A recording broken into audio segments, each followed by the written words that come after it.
My name is Alex, and I'm an implementation engineer with Clarity Consulting. In the next few minutes, I'm going to walk you through everything that happens with a connect call from the moment it enters our service. This is going to be a pretty high-level overview of everything that happens, call flow mappings, IVR, queue, and eventually being connected to an agent within Connect. I'm not going to touch on everything that happens outside within the environment, and I'm not going to touch too much on specific settings such as calendars or skills.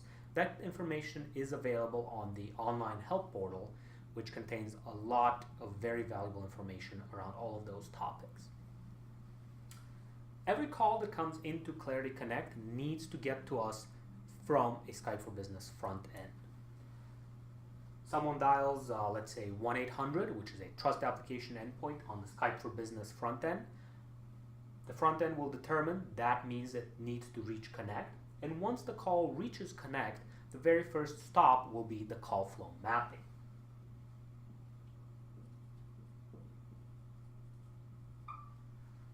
I dialed 1-800, so I need to have a call flow mapping for 1-800.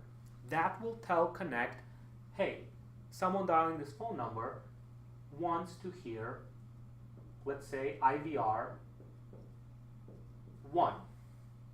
Someone dialing sipclarity.com wants to hear IVR 2. Someone dialing 773 wants to hear IVR 4, and so on and so forth.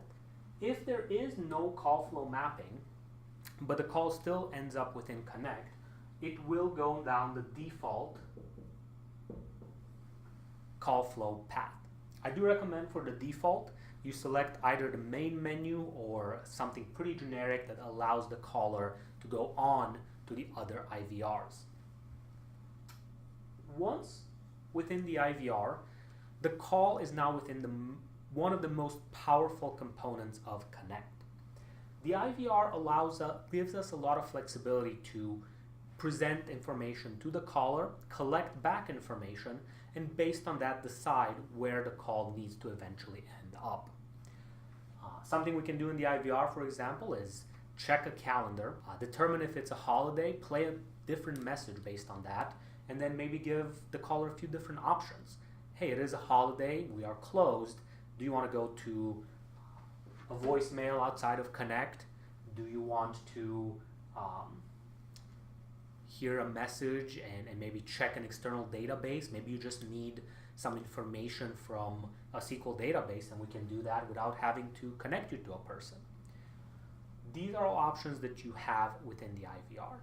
If you want, you can even check the status of a queue or the status of an agent and let someone know, hey, based on your phone number, I know you typically want to talk to someone that has experience with Microsoft. Unfortunately, our Microsoft expert is not available. Do you want to be placed in a queue to talk to someone else, or do you want to call back later? Now, while that is a possibility, the goal of the IVR is not to check presence and keep people on hold, keep playing messages, check presence again. The goal of the IVR essentially is to determine where the caller needs to go as soon as possible and then send them off to their destination, wherever that may be. Most commonly, a caller will leave an IVR and go to a queue.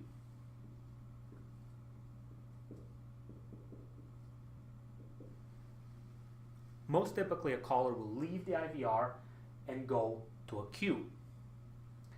A queue is a special feature of Connect that allows us to play hold music for the caller, allows us to give the caller options related to them being on hold. Maybe they want to leave a message in a voicemail. Maybe they want to ask for a callback and receive a callback at a later time. Or maybe they want to know what their place is within the queue. Those are all options that we have while the caller is waiting in this section of Connect. Now, something to be aware of, each queue has associated with it specific skills. Maybe this queue over here has English and sales. as skills. We don't directly assign agents to a queue. Instead, each queue requires certain skills, and each agent will have certain skills. This means that one agent can be part of multiple queues depending on the skills that they have. Maybe we have another sales queue that requires German and sales. An agent that knows English and has the sales skill will be part of this queue. If they know English and German, they'll be part of both queues. Finally, the last component of Connect is an agent profile. This is a profile for your agent where we can store all the skills that they have, which in turn will determine which queues they can be part of. It will also store specific settings. Do we want to maybe never record what this agent does, or do we want to always record what this agent does? Based on that agent profile and based on the SIP address that we are tracking for this specific agent, we will update our presence. If we determine this agent is available, they have the appropriate skills, they know English and sales, there's someone waiting in this queue, we will now connect them to this caller and present this agent with an agent console that contains information about everything the caller did in the IVR, how long they waited in queue, as well as any kind of information that you want to present to the agent from within the IVR. Maybe you want to let them know that in the IVR the person already entered their account number. That is all possible, and that information will be available for the agent on the agent console. In a nutshell, this is everything that will happen with a call once entering Connect. We'll go through a call flow mapping, which will send it to an IVR. The IVR will determine where this call needs to go. It'll send it to a queue. The caller waits in queue until someone becomes available, someone with the right skills becomes available, and then they will be paired with an agent that can use all of this information from the agent console.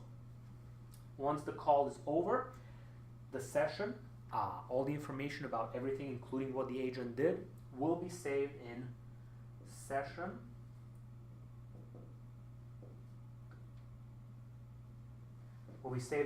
search, and will be available in reporting as well. Hopefully this gave you an idea on how Connect works and all the different components that are necessary in order to get a call connected to the right agent.